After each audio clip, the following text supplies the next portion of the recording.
Shampan vinosi qadahlarga quyilgandan keyin u bir muddat dasturxonga termilib turdi-da, so'ng xo'rsinib, sekin gap boshladi.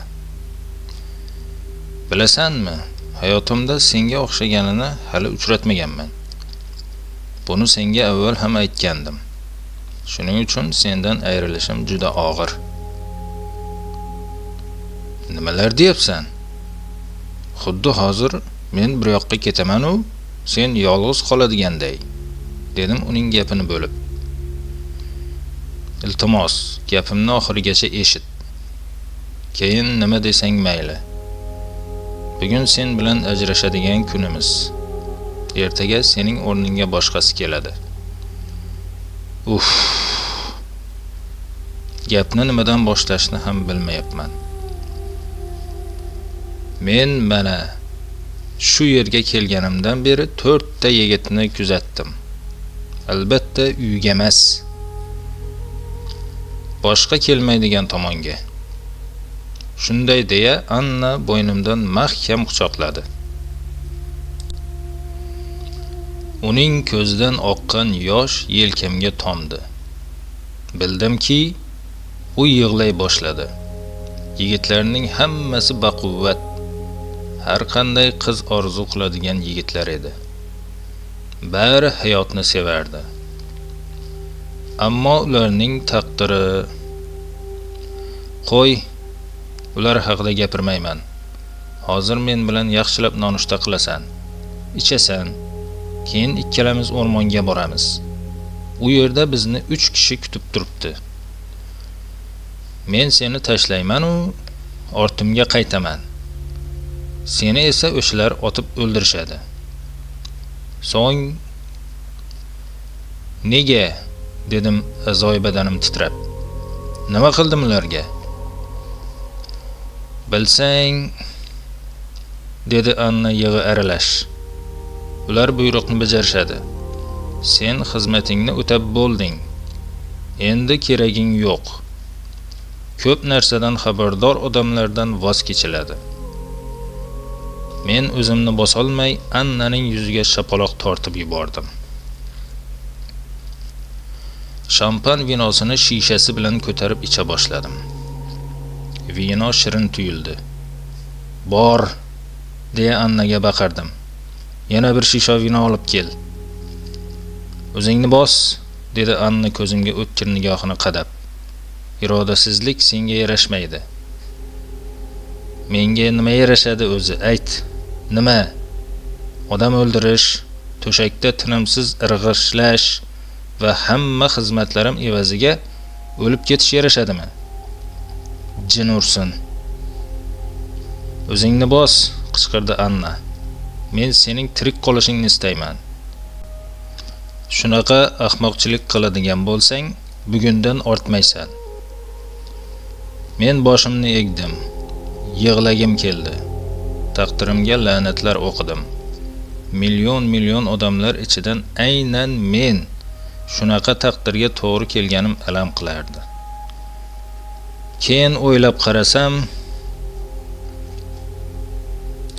Anna aytganidek, hozirgi ahvolim haqiqatan ham ahmoqgarchilikdan o'zga narsa emas ekan. Mendan oldingi yigitlar-ku o'lishlarini bilishmagan. Shuning uchun bosh qanday sirtmoqqa ilinganini sezmay qolishgan va indamay o'lib ketishaverishgan. Mening hamma narsadan xabarim bor. Nega endi kelib jonimni olishguncha qarab turishim kerak? Nachora, dedim Annaning yuziga jilmayib. Kattalarga mening jonim kerak ekan, topshirmasdan ilojim qancha? Bekorlarni aytibsan, dedi birdan Anna. Men seni osongina topshirib qo'ymayman ularga. Seni topshirguncha o'zim hoziroq chiqamiz u qochamiz. Hech qachon bizni topisha olmaydi. Men umr bo'yi pisib qochib yashashni istamayman. Ular bizni yerning tagidan bo'lsa ham topishadi. Yaxshisi boshqacha yo'l tutsak. Biz o'rmonni yo'qolib oqadigan daryo bo'yiga yetib borganimizda soat kunduzgi 12larga yaqinlashib qolgandi. Bu yerga birinchi kelishim. Juda so'lim, bahova joylar, hamma narsani xayoldan chiqarib, mazza qilib dam olsa bo'lar ekan. Hatto shunday joyda ham qotilliklar ro'y berganiga ishonging kelmaydi. "Bo'pti, mening vaqtim tugadi", dedi Anna past ovozda. "Seni Xudoning o'zi panohida asrasin." Anna ortiga burilib qandaydir qo'shiqni xirgoyi qilguncha keta boshladi. U qo'shiqni tugatishi bilan menga hujum boshlashsa kerak. Mendan 5-6 metrlar ortda qolgan ana u pakana archa to'pi ortidagi 3 kishi to'pponchadan o'q uzadi. Meni vahima bosa boshladi. Hozir otishadi. Hozir yana 1-2 daqiqadan keyin Annaning qo'shig'i tugaydi. O'q tovushi eshitiladi. Ulgura olmasam qulayman. O'ligim shu yerda qolib ketadi. Mening uchun hech kim janoza o'qimaydi. Shunchaki itni ko'mganday ko'mib tashlashadi. Hech kim achinmaydi. Shu payt Anna xirgoyisini tugatdi. Men birdan o'zimni o't o'lan ustiga otdim. Har tugul ulgurdim. Men yiqilganimdan keyin o'q ovozi eshitildi. Taxminan meni qayerdan turib mo'ljalga olganini sezgandim. O'sha tomonga qo'limdagi to'pponchadan ustma-ust o'q uzdim. Adashmagan ekanman. Bittasi gurs etib quladi. Daryo tomonga 5-6 marta chaqqon dumalab, yana o'q uzdim. Omadim chopgan ekan. Ikkala dushmanni ham ketma-ket quladi. Biroz yotdim. Ko'nglim o'ksidi. O'kirib yig'lagim keldi. Bir oddiy ojiz banda ekanligimni o'shanda ilk bora his etdim. Shu ahvolda men ancha vaqt yotdim. O'rnimdan turgim yo'q. Birov menga indamasa-yu, kechgacha yotsam. Ammo 2 marta o'q ovozi eshitildi va yana sergak tortdim. Sekin mo'ralab archa tomonga qaradim. U tomondan Anna chiqib kelar edi. Hayron bo'ldim. Chunki Anna ortiga qaytmasligi kerak edi. O'rnimdan turdim. Shunda u men tomonga yugurdi. Keliboq bo'ynimga osildi-da, o'kirib yig'lay boshladi. Uning sochini silarkanman, ko'zimdan yosh sizib chiqdi. "Qo'y, yig'lama. Mana tirikman", dedim ko'z yoshimni yashirmay. U esa meni yanada mahkamroq quchdi. Biz ortga qaytdik. Archaning yonidan o'tayotib, "Qaysi biri sening ishing?" dedim murdalarni ko'rsatib. U ikkitasini qo'li bilan ko'rsatdi. Men hayron bo'lib Annaga qaradim. U esa kulib, "Keyingi otganlaring xato ketgandi. Ular atay o'zlariga o'q tekkanday ko'rsatishib, yiqilishdi. Sening o'rningdan turishingni kutishayotgandi", dedi. "Rahmat", dedim-da, yonimdagi sadoqatli qadrdon xonimni o'pdim. "Bularni shunday ahvolda tashlab ketolmaymiz. Ko'mishimiz zarur", dedim. "Yo'q", dedi Anna birdan. "Bularni kim tuqqan bo'lsa, o'sha ko'msin. Bizning vaqtimiz yo'q. 1 soatdan keyin Rossiyaga poyezd bo'ladi. Ulgurmasak qolib ketasan. Keyin ketishing qiyin bo'ladi. Senchi? Sen men bilan ketmaysanmi?"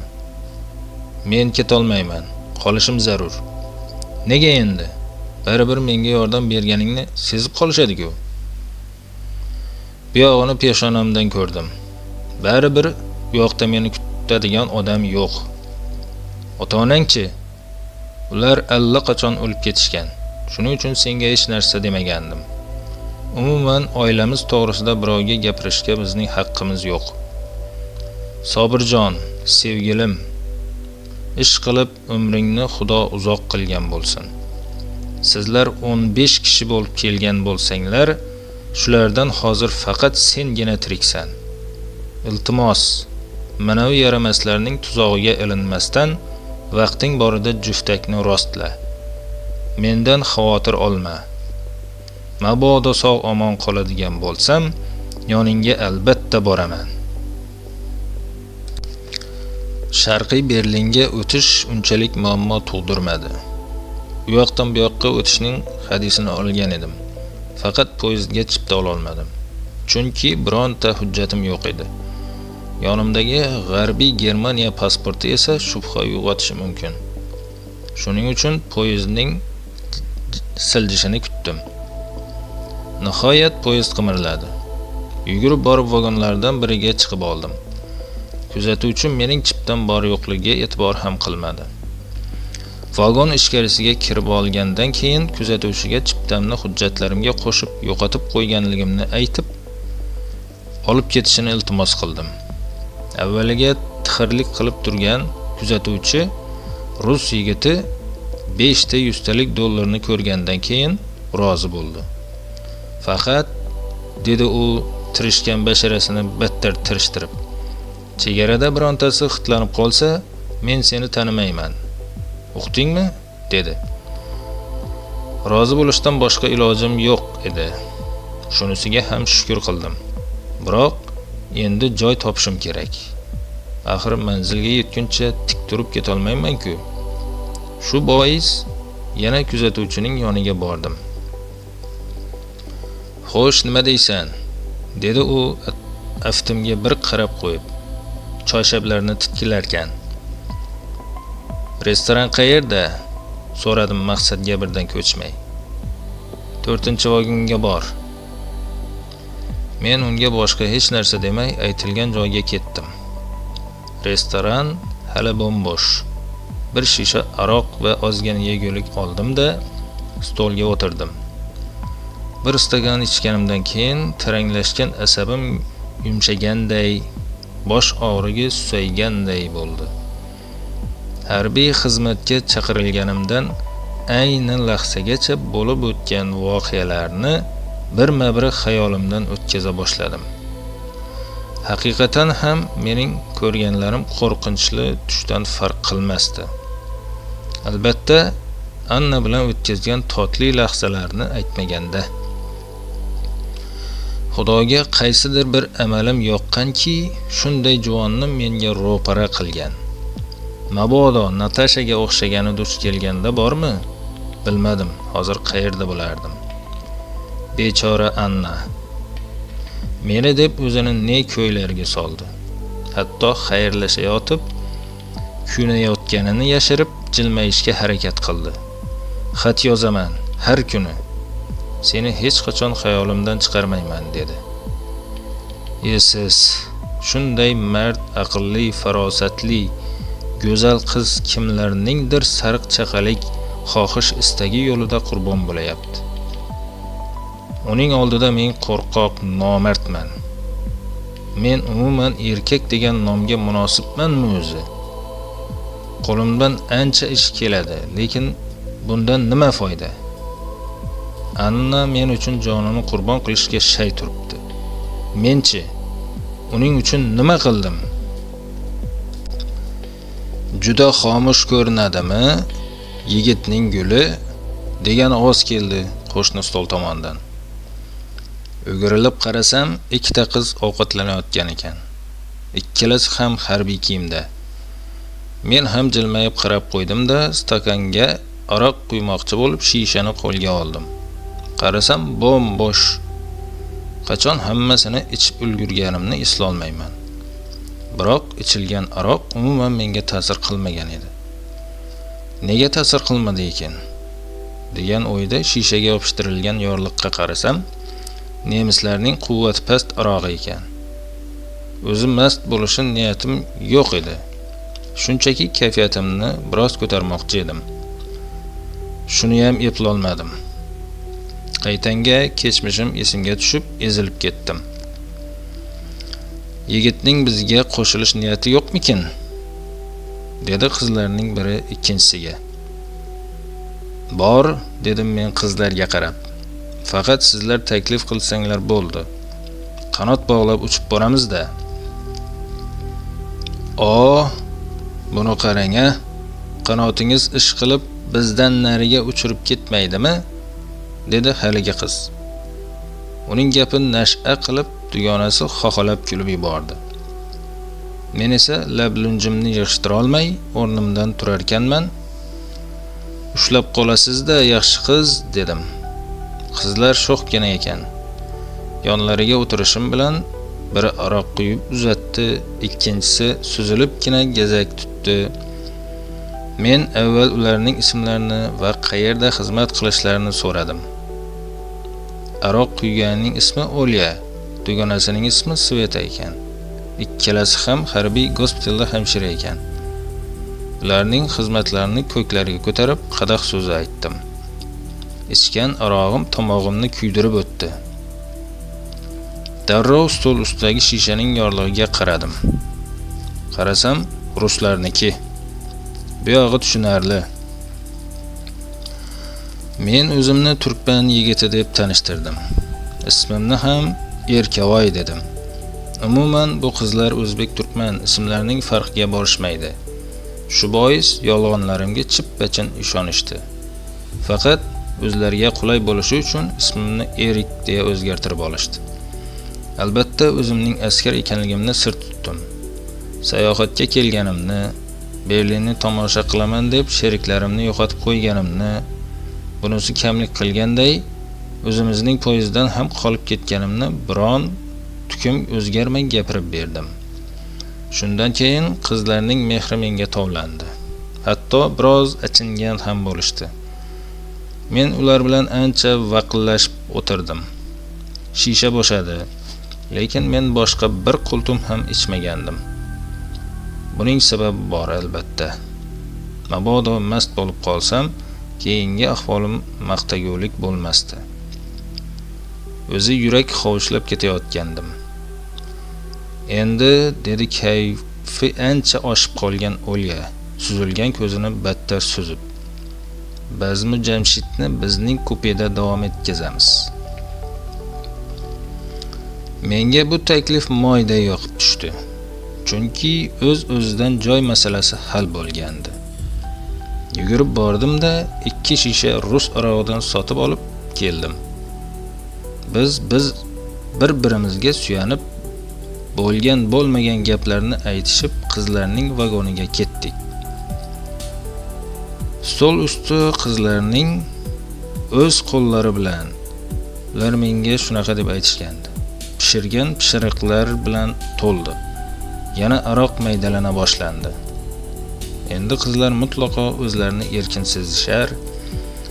Olya chap yelkamga, Sveta o'ng yelkamga osilib olgan. Bir mahal Olya yig'lab gapirishga tushdi. Mening baxtim qaro, dedi u ko'z yoshining oqishiga ham e'tibor qilmay. Ersizman, o'zimga ma'qul er topolmayapman. Hamma yigitlar mendan qochadi. Men har kecha erkakning ko'kragiga boshimni qo'yib uxlashni xohlayman. Sveta ikkalamiz uni avrab o'ziga keltirib oldik. Shundayam u menga qo'shiq aytib berasizlar deb turib oldi. Men-ku umrimda qo'shiq aytmaganman. Shunday bo'lsa-da, Sveta aytayotgan qo'shiqqa jo'r bo'lib ovoz chiqarib turdim. Nihoyat Olya uxlab qoldi. Xayriyat, dedi dugonasining pishillab nafas olishini ko'rgan Sveta. Uxlab qoldi. Yo'qsa anchagacha odamning boshini qotirardi. O'zi doim shunaqa, mast bo'lib qoldimi, bir narsalarni eslab yig'lagan. Yaxshiyamki bu safar oson qutuldim. Boshqa payt bo'lganda bechoraning dardi ko'pda. Mayli buni qo'ya turaylik. Ikkalamiz nima bilan shug'ullanamiz? Bilmadim, dedim men yelka qisib. Qanaqasiga bilmaysan? Erkaksan-ku. Aytishimning hojati bo'lmasa kerak. Bir narsani senga aytib qo'yay. Biz harbiy xizmatdagi odammiz. Yayrash nimaligini bilmaymiz. Mana shunaqa. Faqat yo'lda biroz erkin bo'lamiz. Agar shunda ham nizomga amal qiladigan bo'lsak, odamgarchilikdan chiqib ketamiz. Shunday emasmi? To'g'ri vaqtida dam olishni ham bilish kerak. Unda nima qilib o'tiribsan? ikkita suqsurday qiz sen uchun hamma narsaga tayyor bo'lib turganda. Ortiqcha gapga hojat qolmagandi. Shu bois tortinib o'tirmasdan ko'ylagimni yechdim. Ertalab boshim og'rib uyg'ondim. Ko'zimni ochib biroz yotdim. Biroq ko'zlarim yana yumila boshladi. Chunki poyezdning bir maromdagi taraq-turuqi alladay yoqardi. Yana uxlab qolibman. Tushimga Anna kirdi. U oppoq ko'ylakda yuzimni silarmish, o'pib qo'yarmish. Keyin Sobirjon, men endi yo'qman bu dunyoda. Farishtalarga qo'shilib uchib ketishimdan oldin sening yoningga keldim. Men hali yana qaytib kelaman. Esingdan chiqarib qo'yma meni. Tezroq uyg'on, dermish. Men o'rnimdan sakrab turib ketdim. Yelkamga boshini qo'yib uxlayotgan Sveta ham cho'chib uyg'ondi. Nima bo'ldi? Dedi u menga hadiksirab qarab. Hammasi joyida, sen bemalol uxlayver. Poyezd qattiq siltinib, yiqilib ketay dedim. Deya sumkamni kovlab, sochig'imni oldim-da yuvinishga ketdim. Yuvinib qaytib kelayotganimda kuzatuvchiga duch kelib qoldim. "Qalay, sayyoh?" dedi u tirjayib. "Ikkitasi qiynab qo'ymadimi?" Men nima deyarimni bilmay, qulog'imni silab tirjayib qo'ydim. "Bo'pti og'ayni", dedi u jiddiy tortib. "O'zingga joy topib olgan bo'lsang yaxshi. Yana 5 daqiqadan keyin Polsha chegarasiga yetib kelamiz. Ehtiyot bo'l." Men nima qilish kerakligini o'ylab, Olya bilan Sveta yotgan joyga bordim. Ularning ikkalasi ham uyg'onishgan. Nima haqidadir gaplashishayotgan ekan. Kirishim bilan gaplari bo'linib qoldi. "Erik, sen sportchimisan?" so'radi Sveta jilmayib. "Yo'q, nima edi?" dedim men. "Harakating sportchilarnikiga o'xshar ekan. Bunaqa yigitlar ayollarga yoqishini bilasanmi?" "Afsus, bilmaskanman. Chunki shu paytgacha ayollar bilan bo'lmaganman." "Iltimos, shunday demagin. Qanaqaligingni ko'rdim-ku.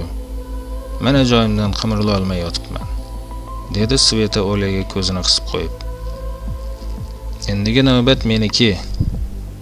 Yana meni mast qilib, boshqa tomonga olib ketmagin", dedi Olya. Bu gapidan keyin qizlar xandon otib kulib yuborishdi. Men miyig'imda tirjayib qo'ydim. Chunki hozir ichimga chiroq yoqsa yorishmasdi. Miyamdan qayerga yashirinsam, qanday qilib chegarachilarni chalg'itaman degan o'y ketmasdi. Shu bois choy damlab bahonasida endi choynakka qo'l cho'zgan edim. Sveta hojatxonaga borishi zarurligini, lekin erinayotganini aytib qoldi. Miyamga yarq etib bir fikr keldi. Hojatxona har doim e'tiborda bo'lavermaydi. Buning ustiga poyezd to'xtashi bilan kuzatuvchi hojatxonani qulflab qo'yadi. Svetaga endi kech qolganligini, poyezd to'xtab turganda hojatxona ishlamasligini aytib tashqariga chiqdim. Tezda borib choynakni samovar yoniga qo'ydim-da, o'zimni hojatxonaga urdim. Poyezd sekinlab to'xtadi. Tanbur tomondan 2-3 ta odamning ovozi keldi. Biroz o'tib, haligi odamlar hojatxona eshigi yonida to'xtashdi. Men kirganda bir yerning eshigini qulflagan kuzatuvchi eshikni ocha boshladi. Nafasim ichimga tushib ketdi. Darhol sochiq ilgichga oyog'imni qo'yib, o'zimni hojatxonaning shiftiga olib, oyoq qo'limni tirnaguncha mahkam qipshib turdim. Tekshiruvchilar ichkariga kirishmadi. Eshik yonida polyak tilida bir narsalarni gapirishdi-da, vagonga o'tib ketishdi.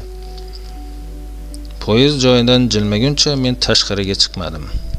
Nafasimni ichimga yutib, jim o'tiraverdim.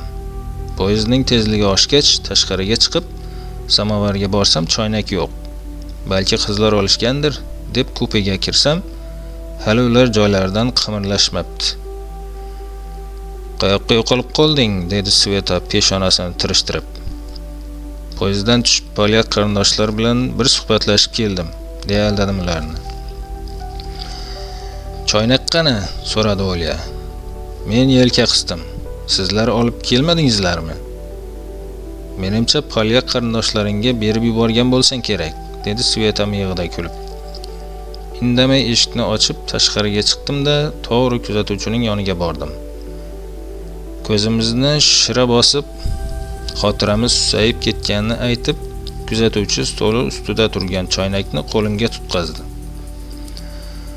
Navbatdagi shaharga yetganimizda polyak savdogarlari poyezdga chiqib, har xil lash-lushlarini pullashganini hisobga olmaganda tinchgina ketdik. Men ikkala Germaniyada ham bironta bozorni ko'rmagandim. Ularda hamma narsa, hatto kartoshka, piyozlargacha do'konda sotilar ekan. Shu bois yevropaliklarning hammasida shu tartib amalda bo'lsa kerak, deb o'ylagandim. Biroq polyaklar savdo-sotiqqa hech ham bizdan qolishmaskan. Arzimagan chaqiga talashib tortishadi. Go'yo shu bilan boylikka ko'milib qoladiganday. Savdogarlari ilonning oyog'ini yalaganga o'xshaydi. Aldab-suldab Olya bilan Sveta u yoqda tursin, hatto menga ham bitta soat pullab ketishdi. Kechqurun uchalamiz yana restoranga bordik. Bu safar aroq ko'p ichilmadi. U yoq-bu-yoqdan gaplashib o'tirdik. Qaytib ketganimizdan keyin va'da qilganimday Olyaning qo'yniga kirdim. Sveta teskari o'girilib yotdi. Tungi soat 3larga yaqin uyg'onib ketdim. Tushimga Anna kiribdi. U mendan xafa. Boshqa qizlar bilan yotma deydi. Bir mahal uyg'on, bo'lmasa qiynalib qolasan dedi. Men o'rnimdan turib kuzatuvchining xonasiga borib, undan qayerga kelganimizni so'radim. O'zimizning chegaraga yetishimizga 10 daqiqa qolibdi. Bu safar ham hojatxona shiftiga tirmashib, chegaradan omon eson o'tib oldim. Ertalab taxminan soat 8larda Brest shahriga yetib keldik. Tushishga hozirlanayotgan Sveta deraza oynasidan tashqariga qararkan, "Militsionerlar ko'payib ketibdimi? Yana hammasining qo'lda avtomat. Ilgari bunaqa bo'lmasdi-ku", dedi. Ko'nglim qandaydir xavfni sezdi. Peshonamdan sovuq ter chiqib ketdi.